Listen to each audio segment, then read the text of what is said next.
Hi guys, welcome to Rossi Audio. I'm making this video because I got a few questions.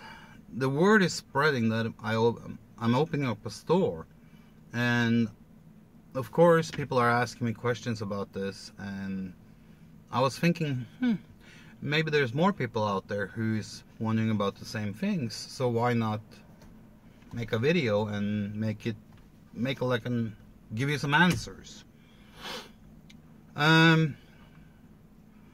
There's a few questions that I've been asked lately, and of course the people that I go to auctions with and stuff like that. I just cleaned out a unit that I got a couple of days ago. I just bought it. I've been working out there 2.5 hours now, and I'm totally freaking exhausted. Thank God it's a weekend, so I decided to take this weekend off. I might go up to my store tomorrow and do some small stuff, but I'm done for this week with the big stuff. The reason I bought that unit was because I saw a keyboard and a couple of violin cases and stuff like that, so that's why I bought it. I got myself a work table and a workbench out of it, so I only paid $40 plus tax. So that was a good investment, but there was a lot of trash in there too, and that's it's the trash that I've been there picking up today. So but back to the questions. One of the questions that comes back and time after time is, what kind of store am I opening? Because people have heard that I'm opening up a store. Some people have heard it through the leasing management that I lease from in the area where I am. People that I'm doing auctions with have heard it, and of course neighbors and friends and family and people that I know. And like I told them, my store is a concept store that deals with car audio, hi-fi, both vintage and new, and pro audio, and my self-produced or manufactured line. And of course maybe some odds and ends that are related to the music business and the music industry and the audio industry. And the other question that I get a lot of the time is, why am I opening up a store when so many stores are closing down, and even the big ones, the big box stores? Well, there's several factors to that, and like I tell people is, I am not opening up a store to make $1 million or $1 billion or anything like that. It's not for the money. I do it because I love the audio business. I love fiddling around, working with audio and all this stuff that has to do with sound. It's been in my blood since I was very young. I've been in the audio business for close to 30 years. And it's just something that I love to do, and I feel lucky and privileged to be able to do what I love to do. It's not about the money. It's not about the bragging rights of having a store. It's just being able to do what I do and love to do, and being my own boss and regulate my own time. That's basically one factor. Another factor for what I'm doing is, for the last 3 years, my health has been really, really bad. 3 years ago, in a month from now, I was fairly healthy. I was like any other healthy human being. I had no problems. Yeah, I got a cold and a flu every now and then, but that was it. And all of a sudden, overnight, things changed. And I became really freaking ill, and no one could ever find out what it was. And I went through a bunch of testing and all kinds of stuff. I think over the last 3 years I have had something like 26 MRIs and 18 CT scans and 2 ultrasounds and 3 lumbar punctures and all kinds of stuff, and 5 surgeries, and nothing have really made any difference. A little bit, but not much. And they really don't know what's causing these things. So it was so bad for a period of time that I basically didn't have a life. I was so drugged down on pills because of the pain and because of the discomfort. And about a year ago, I told myself, you know what? I could either live like this, like a drugged down, doped down, pain-killing, eating machine, and have no pain, or have less pain and be doped down on painkillers, or I can stop taking painkillers, and I did. I stopped taking them. I told my doctor I don't want them anymore. I rather deal with the pain. And so they looked at some alternatives, and they came up with some new pills that are not painkillers, but that they think will work fairly good on migraines and nerve pain. And it have helped a little bit, and they are way better than painkillers, because at least I can function as a normal human being to some degree. And when I stopped taking those other pills, I was like, hey, I need to do something, because I can't just sit around at home doing nothing. Because I went from being very active and working 16 hours a day to doing absolutely nothing. So I decided to get back and do things that I love to do, and audio is one of them. And that's why I'm opening up a store, to get my mind into a positive mindset and doing something that I love, and do something that is positive, so I can focus on something else than the pain and the discomfort and my bad health and all this stuff.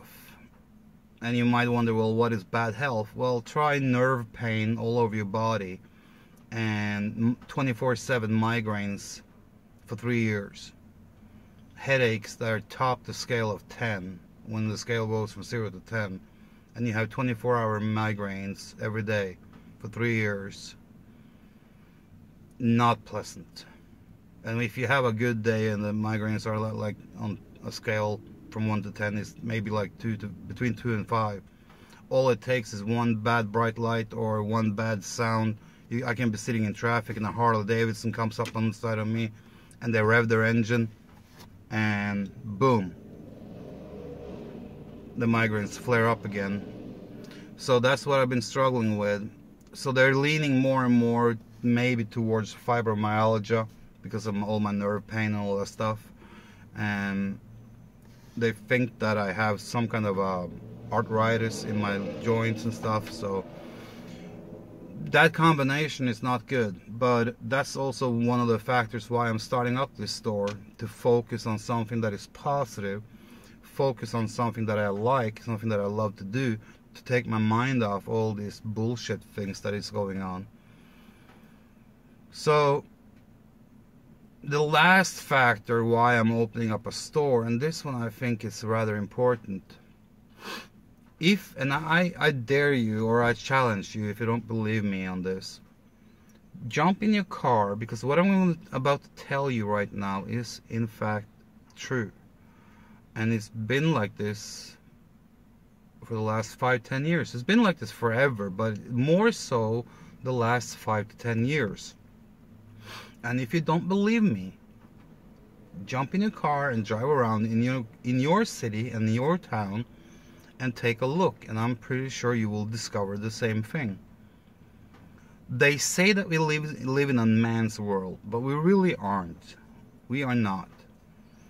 I am opening my store because my concept is to create a store that is a man's world, where guys, men of all ages can come and have a blast and live out their hobby, their interests, and all kinds of stuff like that when it comes to audio.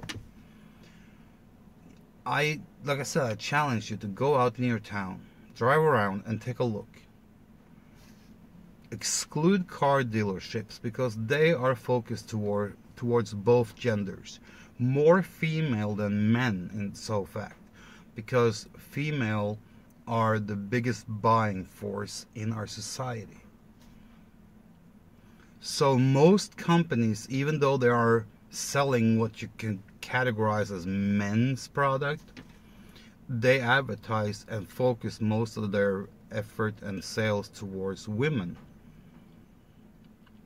So if you drive around in your town, you will see nail salons, hair salons, female boutiques, female specialty stores where they sell wigs and all kinds of shoes and accessories and all kinds of stuff. Diva stores. You see them all over the place. And there are many of them. They're all over. I can drive down a block here and there's like 8 of them in one block. And I have to drive like 20 blocks to find one car audio dealership. And then I have to drive another 40 blocks to find a second car audio dealership. So most stores and most service facilities are geared towards women. Every retailer store and big box stores are even kind of like repackage their thing towards women. When you walk into Best Buy or any other electronics store, you will see that they have items that are towards men as well, but you see the whole layout, the whole sales layout is there for a reason, and the layout is there to capture the female buyer. Even if there's a couple coming in, when I go to these stores, I don't feel that it is a store that is welcoming me as a man. You know, the whole front of the store is all this like little gadget things and computers and laptops and office supply things and small calculators and all kinds of stuff, like bling bling things. And then maybe in a corner all the way in the back, you barely see it, they have a little stereo department. My store is 100% dedicated towards men, guys, testosterone. Oh yeah.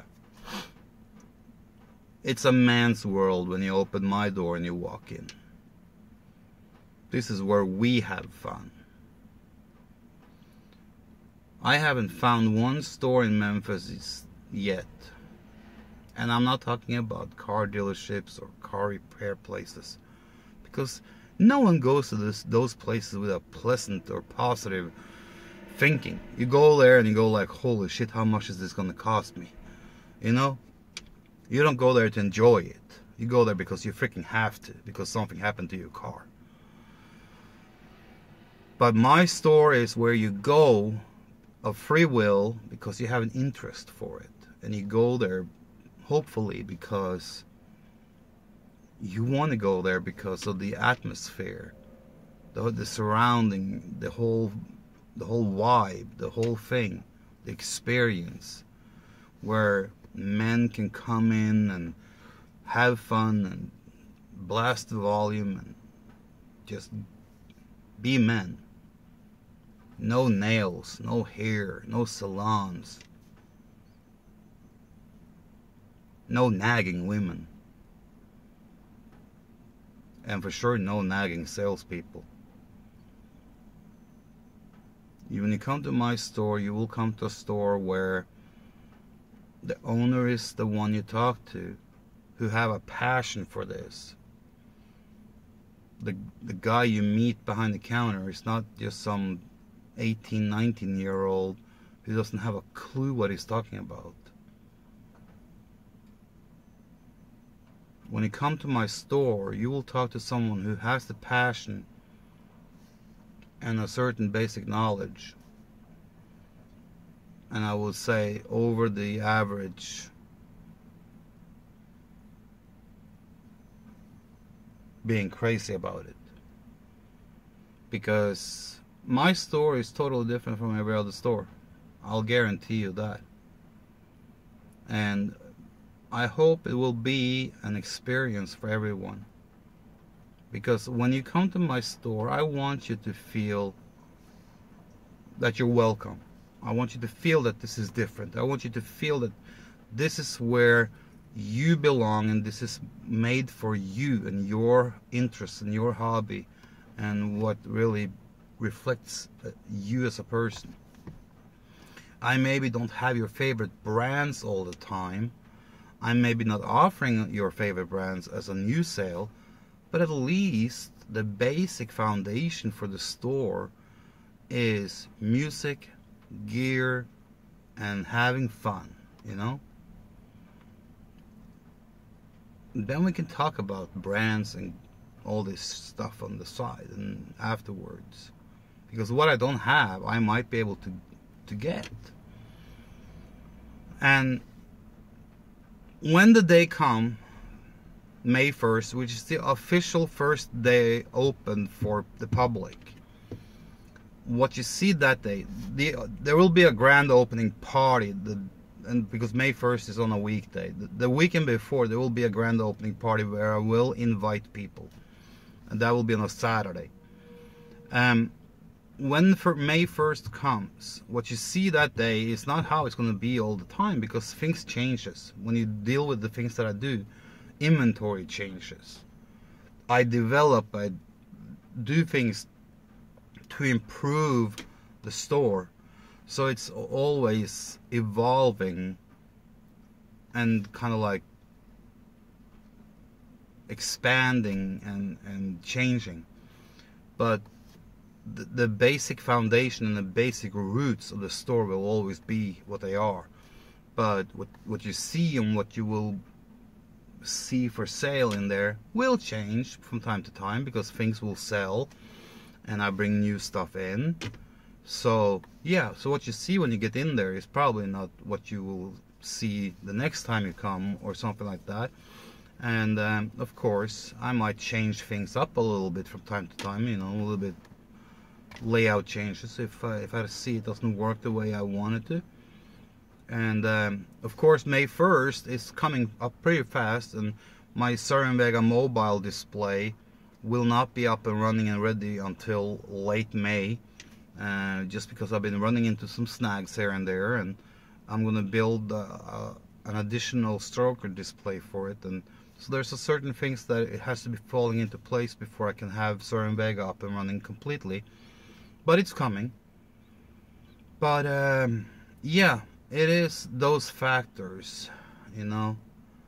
And I think that because of that, I think that there is a possibility that there is a meaning for life for a store like that. A lot of these big box stores that close us down, not only in the auto business but in the toy business, like Toys R Us are closing down 800 stores and stuff like that. You know, you hear about all these stores that are closing down. It's because of how they've been run for so many decades and so many years, and how the market has changed. And they kind of have lost touch with the market. They have lost touch with their customers. And my concept is based on so many different things and so many different values. So I think that because of what I have been doing and the setting that I'm in, I think I have a fair chance of succeeding. And you know what? Like I said earlier, it's not about the money. It's not about the cash. It's not about that whole thing about it at all. If I can sell enough to pay the bills and have a little bit of profit to reinvest into new products and more products to make the store even more attractive, then I'm happy. If I go break even after I paid my bills and reinvested money into more products, I don't care if I have a salary or not. I couldn't care less. It's all about the store. It's all about the experience. It's all about what the store can bring to the public. I couldn't care less if I made $1 or $5 or $1,000 after everything was paid. Because all I want the store to do is be successful so I can pay the bills, which is like insurances, rent, and other expenses that comes on top of it. And when that is paid, if I make a profit that I can spend on more products and buy more products and more inventory to make the store look better. And after that is done, if there's no money left, I'm freaking happy because my store is still booming, my store is full of products, and I'm still able to do what I love to do. That's how I look at it. And this is why I'm opening up a store. But my concept is totally different from any other electronic big box store, any other audio store, any other second-hand audio store. Because there's a lot of stores out there selling vintage audio. Maybe not here in Memphis, but I know there is a few in Dallas. I think there's one or two in Houston. And I'm sure there's some in New York and Los Angeles and all over the place. But my store is different from all of these. And I even though I haven't been there, I can tell you that my store is different. And just because of that, I think I have a fair chance of surviving, evolving, and creating something where men can come and be men. No, where men can come and be boys.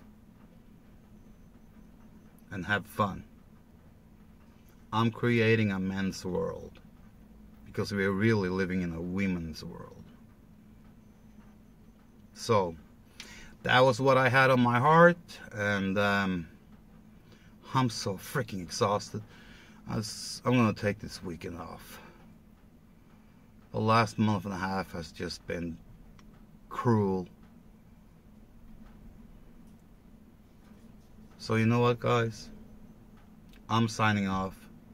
So until next time, take care and play some more music, okay? Have a nice day.